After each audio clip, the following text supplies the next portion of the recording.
Hello नमस्कार साथियों, आपको मेरे YouTube चैनल खुशीलाल एडुटेनमेंट पर स्वागत है।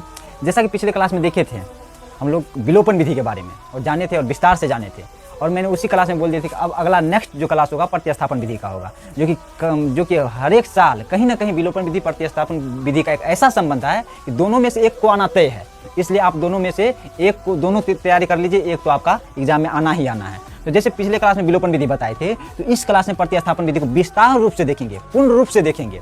तो देखिए यहाँ पे क्या है, x + y = 5, 2x - 3y = 4 दिया हुआ है। इसको हम समीकरण फर्स्ट मान लेंगे और इसको समीकरण सेकेंड मान लेंगे।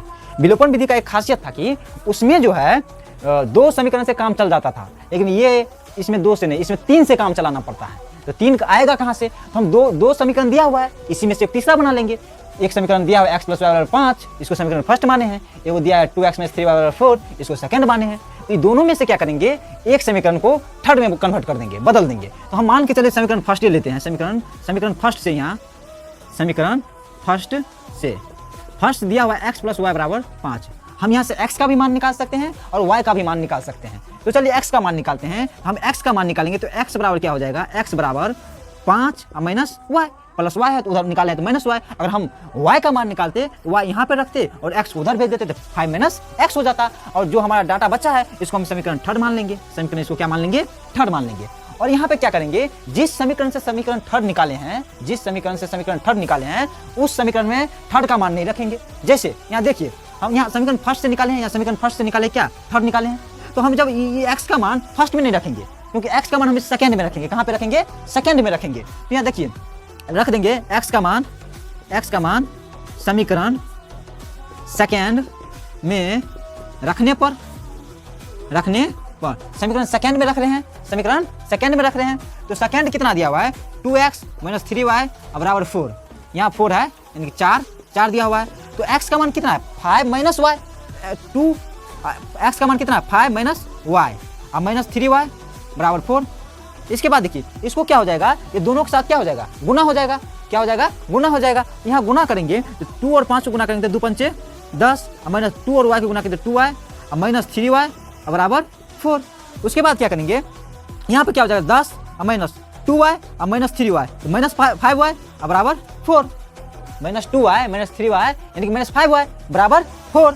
अब यहाँ से क्या करेंगे, -5y किधरे रखेंगे और 4 है तो 4 और 10 प्लस में दिया हुआ है, इसके पीछे नहीं कुछ तो प्लस उधर जाएगा तो -10।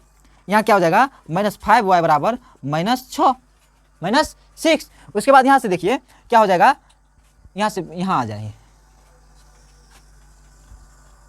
अब देखिए यहाँ पे माइनस कट जाएगा, क्या हो जाएगा, कट जाएगा। तो माइनस कटेगा तो बच जाएगा यहाँ पे क्या, 5y = 6 और y बराबर यहाँ से क्या निकल जाएगा, 6/5। अब जो है नया समीकरण जो निकाले हैं, समीकरण थर्ड जो निकाले हैं, ये y का मान समीकरण थर्ड में रख देंगे। तो थर्ड क्या है और कितना निकला है, 6/5। चलिए तब y का मान क्या करेंगे, समीकरण थर्ड में रख देंगे। तो y का मान समीकरण थर्ड में रखने पर, y का मान समीकरण थर्ड में रखने पर, तो थर्ड कितना दिया हुआ है, x बराबर 5 - y और x बराबर 5 - y का मान 6/5 निकला है। यहाँ क्या निकल जाएगा, x बराबर इसके बटा में कुछ तो 1 और 5 1 को लगते हैं 5, यहाँ 25 और -6 यानी कि x बराबर 25 में से 6 गया, कितना बचा, 15 में से 6 गया 9, 19/5। यही निकला, x का मान ये हो गया और मेरा y का मान ये हो गया। चलिए आशा करता हूँ कि आप लोग को मेरा वीडियो अच्छा लगा होगा। लाइक, सब्सक्राइब एंड शेयर जरूर करें। और इस सवाल को अगर हम विलोपन विधि से हल करें तब पर भी आंसर इतना ही आएगा। धन्यवाद।